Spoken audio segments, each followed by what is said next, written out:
গত ২৮ ফেব্রুয়ারি যুক্তরাষ্ট্র ও ইসরায়েলের যৌথ হামলার শিকার হওয়ার পর থেকে ইসরায়েল ও মধ্যপ্রাচ্যে অবস্থিত মার্কিন ঘাঁটিতে একের পর এক পাল্টা হামলা চালাচ্ছে ইরান। এবার ইরানের বিপ্লবী গার্ড কর্পস আইআরজিসি দাবি করেছে তারা সংযুক্ত আরব আমিরাত ও কুয়েতে হামলা চালিয়ে রাডার সিস্টেম, জ্বালানি সংরক্ষণের সুবিধা, রানওয়ে ধ্বংস করেছে। এক প্রতিবেদনে এ তথ্য জানিয়েছে আল জাজিরা। প্রতিবেদন অনুসারে শনিবার প্রকাশিত এক বিবৃতিতে আইআরজিসি জানিয়েছে, অভিযানের সর্বশেষ পর্যায়ে মার্কিন অবস্থানের বিরুদ্ধে নতুন প্রজন্মের ক্ষেপণাস্ত্র এবং ড্রোন ব্যবহার করে বৃহৎ পরিসরে সম্মিলিত হামলা চালানো হয়েছে। আইআরএনএ সংবাদ সংস্থার প্রকাশিত বিবৃতি অনুসারে প্রধান লক্ষ্যবস্তুগুলির মধ্যে একটি ছিল সংযুক্ত আরব আমিরাতের আল দাফরা বিমান ঘাঁটি। সেখানে গুরুত্বপূর্ণ স্থাপনাগুলিতে তারা ক্ষেপণাস্ত্র এবং ড্রোন দিয়ে নির্ভুল আঘাত করেছে। আইআরজিসি ঘোষণা করেছে এই হামলায় একটি উন্নত প্রাক সতর্কীকরণ রাডার সিস্টেম, MQ-9 ড্রোন রক্ষণাবেক্ষণের জন্য ব্যবহৃত হাঙ্গার এবং U-2 সহ মার্কিন গোয়েন্দা বিমানের সাথে সংযুক্ত স্থাপনা ধ্বংস করা হয়েছে। আইআরজিসি আরও জানিয়েছে তারা কুয়েতের আলী আল সালেম বিমান ঘাঁটিতে ভারী ক্ষেপণাস্ত্র হামলা চালিয়েছে। এতে ক্রুজ এবং ব্যালিস্টিক ক্ষেপণাস্ত্রগুলি ঘাঁটির রাডার সিস্টেম, জ্বালানি সংরক্ষণের সুবিধা এবং মার্কিন বিমান দ্বারা ব্যবহৃত দুটি রানওয়ে ব্যাপক ক্ষতিগ্রস্ত করেছে।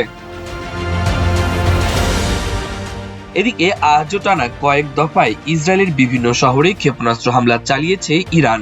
ইসরায়েলি সেনাবাহিনীর বরাতে আজ সকাল 9:45টায় আল জাজিরা জানায়, বেয়ারশেবা, গাজা ছিটমহল এবং দেশের দক্ষিণাঞ্চলের দিকে নতুন ক্ষেপণাস্ত্র নিক্ষেপ শনাক্ত করেছে আইডিএফ। জেরুজালেম, দক্ষিণ নেগেভ এবং ইসরায়েলের দক্ষিণের বিস্তীর্ণ অংশেও সাইরেন বাজছে।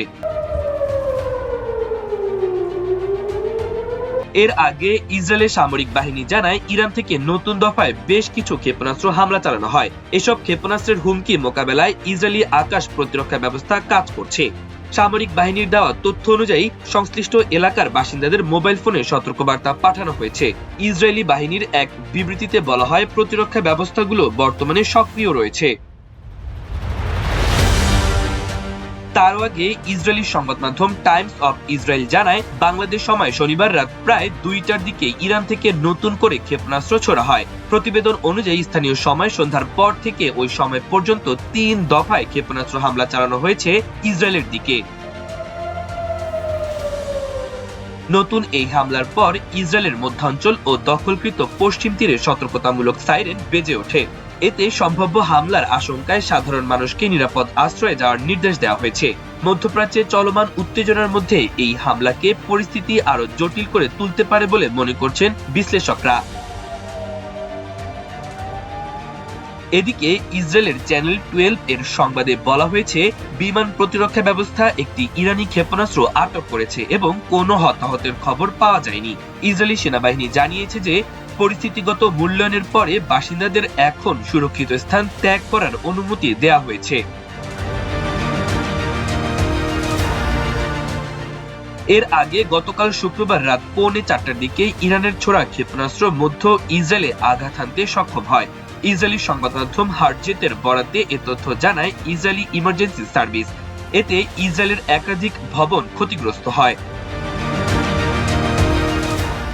তারও আগে বাংলাদেশ সময় শুক্রবার রাত 2:45টার দিকে ইসরায়েলকে লক্ষ্য করে একাধিক ক্ষেপণাস্ত্র ছোড়ে ইরান। 2 ঘন্টা বন্ধ থাকার পর ইরান নতুন করে আবারও ক্ষেপণাস্ত্র নিক্ষেপ করে, যার মধ্যে একটি ক্লাস্টার মিসাইল মধ্যাঞ্চলে আঘাত হানতে দেখা যায়। মিসাইলের প্রভাবে ইসরায়েলের মধ্যাঞ্চলে সতর্কতামূলক সাইরেন বেজে ওঠে। মাল্টিমিডিয়া ডেস্ক, আমার দেশ।